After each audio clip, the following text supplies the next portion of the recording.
Good morning बच्चों। आज हम लोग नागरिक शास्त्र में अध्याय 4 नगर पालिका और नगर निगम इसके आगे का पढ़ेंगे। हम लोग पिछले क्लास में नगर पालिका और नगर निगम के बारे में थोड़ा बहुत जाने थे। स्कूल में बच्चों के बीच में आपस में बातचीत होती है, अध्यापिका के माध्यम से पता चलता है कि जो भी उनके मोहल्ले में जो भी समस्याएं होती हैं, चाहे वो सड़क से संबंधित हो या नालियों से संबंधित हो, है ना। तो इस प्रकार की जो छोटी मोटी जो समस्याएं होती हैं जिसको सरकार के द्वारा उस कार्य को संपन्न कराना होता है, उसको हम पार्षद के माध्यम से कराते हैं। पार्षद जो होता है हमारे वार्ड का प्रतिनिधि होता है और उस जो भी मोहल्ले में जो भी हमारे वार्ड में जो भी समस्या होती है हम उसे पार्षद को बताते हैं। और पार्षद जो है नगर पालिका या नगर निगम के जो सदस्य होते हैं, वहाँ के जो कर्मचारी होते हैं, उनके माध्यम से ये सारी समस्याओं को जो है दूर करवाते हैं। जैसे कि अगर किसी के मोहल्ले में गंदगी है, साफ सफाई नहीं हो पा रही है, सड़कें कच्ची हैं या फिर नल में पानी नहीं आ रहा है, नल जो है या तो नल पानी की कोई व्यवस्था नहीं है, नालियों की अगर व्यवस्था नहीं है, तो ये सारी समस्याओं को जो है हम अपने वार्ड के पार्षदों से कहते हैं। और पार्षद जो है नगर पालिका या नगर निगम में जाकर के इन समस्याओं को रखता है और वहाँ के जो कर्मचारी हैं फिर आकर के इन समस्याओं को दूर करते हैं। तो देखते हैं हम लोग अब आगे क्या बताया जा रहा है। तभी बहन जी ने बताया हम अपने मोहल्ले से नगर पालिका के सदस्य चुनते हैं। जैसे कि पार्षद के बारे में बताया कि मैं वो नगर पालिका को हम उसी प्रकार से चुनते हैं। जैसे पिछले पार्ट में हम लोग पढ़े थे कि जो गांव होता है वहाँ पर जो है 10 से 20 पंच होता है, उसको भी लोगों के द्वारा चुना जाता है। तो वैसे ही यहाँ पर जो है मोहल्ले से नगर पालिका के सदस्य को चुना जाता है। उनका काम अपने वार्ड की समस्याओं को नगर पालिका तक पहुँचाए और उसका हल करवाए। जिस प्रकार से अभी हम लोग इस पाठ में पढ़े थे ना कि अगर किसी को पानी की, किसी मोहल्ले में पानी की समस्या हो, सड़क की अगर वहाँ पर व्यवस्था नहीं है, सड़कों पर बिजली की व्यवस्था नहीं है, पानी की व्यवस्था नहीं है, नालियों की व्यवस्था नहीं है, तो इन समस्याओं को जो है हम पार्षद के पास रखते हैं। और पार्षद जो है यहाँ पर नगर पालिका में इन समस्याओं को बताता है वहाँ और उसके बाद में उसका हल करवाता है। अगर हमारे यहाँ ऐसी कोई समस्या हो तो हमें अपने पार्षद से बात करनी चाहिए, उनसे कहना चाहिए कि वे हमारी समस्याओं को जल्द ही हल करें। उसके बाद क्या बता रहा है कि आपने पिछले पार्ट में ग्राम पंचायत के बारे में पढ़ा है। याद कीजिए कि उसमें पंच और सरपंच कैसे चुने जाते हैं। आपको याद ही होगा पंच और सरपंच किस प्रकार से चुना जाता है। नगर पंचायत, नगर पालिका या नगर निगम वैसे ही बनती है जिस प्रकार से यहाँ पर ग्राम पंचायत के बारे में बताया जा रहा है। ग्राम पंचायत में पंच और सरपंच का चुनाव होता है, वैसे ही नगर पंचायत, नगर पालिका और नगर निगम उसी प्रकार से बनता है जैसे कि ग्राम पंचायत। ये तीनों ही स्थानीय संस्थाएं जनसंख्या के आधार पर बनाई जाती है। जो नगर पालिका, नगर निगम और नगर पंचायत जो है ये जो है स्थानीय संस्थाएं हैं और जनसंख्या के आधार पर बनाई जाती है। शहर गांव की तुलना में बहुत बड़े होते हैं और उसमें जो है हजारों लोग रहते हैं। बड़े शहरों में तो लाखों लोग रहते हैं और वहाँ की साफ सफाई, प्रकाश, पानी, सड़कें, नालियों आदि की व्यवस्था के लिए नगर पालिका या नगर निगम जो है कार्य करती है। अगर ये पूछेंगे कि नगर पालिका और नगर निगम क्या करते हैं, तो नगर पालिका और नगर निगम का कार्य क्या होता है, क्योंकि शहरों में तो लाखों लोग रहते हैं तो उनका कार्य क्या होता है, वहाँ की नगरों की जो है साफ सफाई करना, वहाँ प्रकाश और पानी की व्यवस्था करना, सड़कों की व्यवस्था करना, नालियों की व्यवस्था करना, ये सारी चीज इनकी कार्य होती है। इसके अलावा भी उनके बहुत सारे कार्य होते हैं। आगे देखते हैं। नगर पालिका या नगर निगम के सदस्य बनने के लिए कम से कम 21 वर्ष की आयु आवश्यक है। जिस प्रकार से यहाँ पर पंच का जो चुनाव होता है तो उसमें 21 वर्ष की आयु की आवश्यकता होती है ना, वैसे ही नगर पालिका और नगर निगम के सदस्य को चुनने के लिए कम से कम मतलब की आयु कितनी होनी चाहिए, 21 वर्ष।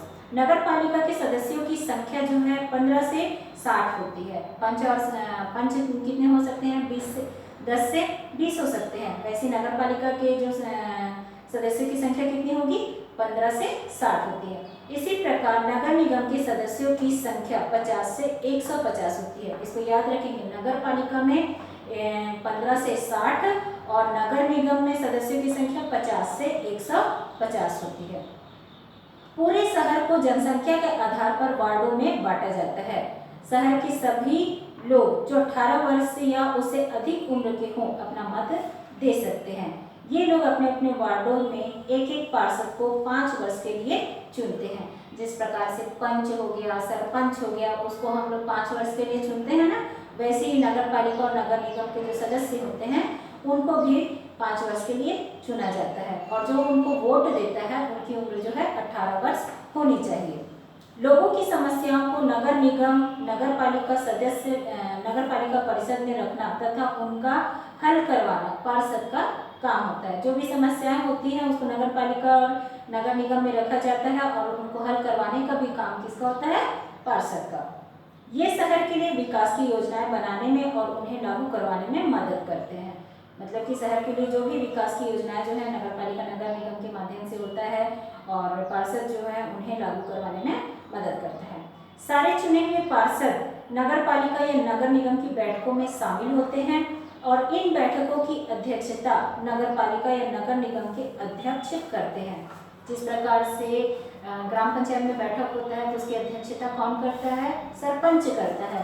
वैसे ही यहाँ पर क्या बताया जा रहा है कि नगर पालिका या नगर निगम का जो बैठक होता है ना, वहाँ पे पूरे पार्षद मौजूद होते हैं और उसकी अध्यक्षता जो है उसकी अध्यक्षता जो होता है वो अध्यक्षता जो है नगर पालिका या नगर निगम का अध्यक्ष करता है।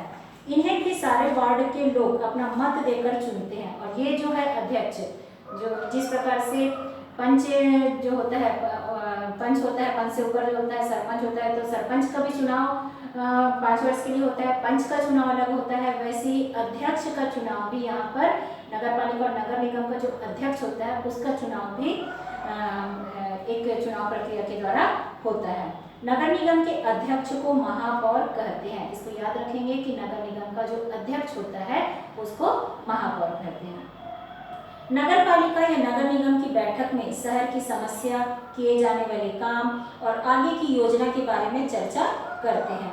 यहाँ अलग अलग काम के लिए अलग अलग समितियाँ होती है। मतलब कि ऐसा नहीं है कि नगर पालिका नगर निगम है तो सारे काम जो है पूरा वही देखा जाता है, ऐसा नहीं है। उनका जो डिपार्टमेंट होता है वो अलग अलग होता है कि कौन से क्षेत्र का कार्य जो है, किस कार्य से क्षेत्र से संबंधित कार्य जो है कौन सी समिति जो है करेगी। प्रत्येक समिति का एक अध्यक्ष होता है और 5 से 12 सदस्य होते हैं। यानी कि यहाँ पर क्या बोला, नगर पालिका और नगर निगम का जो सदस्य होते हैं है ना, उसका एक अध्यक्ष होता है और उसी प्रकार से जो उसकी कार्यभार जो संभालने होता है उसकी समितियां बनी होती है और उन समितियों के भी अलग अलग अध्यक्ष होते हैं और साथ में जो समिति होती है उसमें 5 से 12 सदस्य होते हैं। राज्य सरकार प्रत्येक नगर पालिका में एक मुख्य नगर पालिका अधिकारी नियुक्त करती है। ठीक उसी प्रकार नगर निगम में नगर निगम आयुक्त की नियुक्ति की जाती है। राज्य सरकार के द्वारा क्या होता है, हर नगर पालिका में एक मुख्य नगर पालिका अधिकारी जो है नियुक्त करती है और उसी प्रकार नगर निगम में क्या होता है, नगर निगम आयुक्त नियुक्त किया जाता है। इन अधिकारियों का काम क्या होता है, नगर पालिका नगर निगम के निर्णयों को नियमानुसार लागू करवाना और नगर पालिका के कर्मचारियों के कामों की देखरेख करना होता है। ठीक है ना, इतना समझे होगे। इसके बाद देखते हैं हम लोग कि जो नगर पंचायत है, नगर पालिका है, नगर निगम है, ये किस आधार पर निर्धारित होता है। तो 5000 से 20,000 जनसंख्या, एक क्षेत्र में अगर 5000 से 20,000 जनसंख्या रहेगा तो उस संस्था वहाँ पर उसको नगर पंचायत का नाम दिया जाता है और वो जो उसका अधिकारी जो होता है वो मुख्य नगर पंचायत अधिकारी होता है और उसका जो प्रमुख होता है अध्यक्ष होता है। उसी प्रकार से जहाँ पर 20,000 से 1 लाख तक की जनसंख्या होती है जिस क्षेत्र में, है ना, वहाँ पर क्या होता है, वह क्षेत्र जो है नगर पालिका कहलाता है और वहाँ का जो मुख्य नगर पालिका, वहाँ जो अधिकारी होता है वो मुख्य नगर पालिका अधिकारी होता है और यहाँ पर का जो प्रमुख होता है वह अध्यक्ष होता है।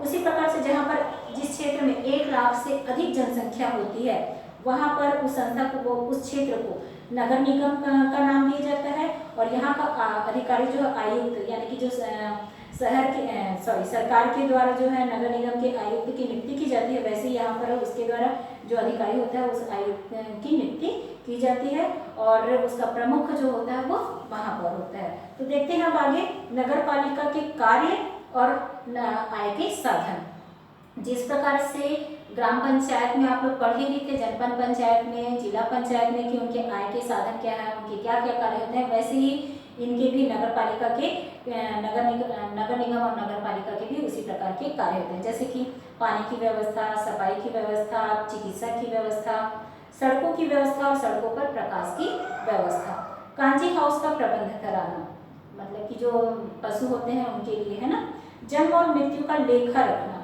यानी कि जो भी जिनके भी परिवार में अगर बच्चों का जन्म हो रहा है या फिर किसी की मृत्यु हो रही है तो उसका लेखा जोखा रखना, और बाजार और मंडी की व्यवस्था करना, बीमारी फैलने पर रोकथाम के लिए टीकाकरण करवाना, समाज के कमजोर वर्गों को सुरक्षा प्रदान करना, और साथ में क्या बताया जा रहा है, वाचनालय, पाठशाला, बाग बगीचे, मनोरंजन की व्यवस्था करना, सांस्कृतिक व शिक्षा संबंधी गतिविधियों का विस्तार करना, ये सारे जो है नगर पालिका के कार्य होते हैं।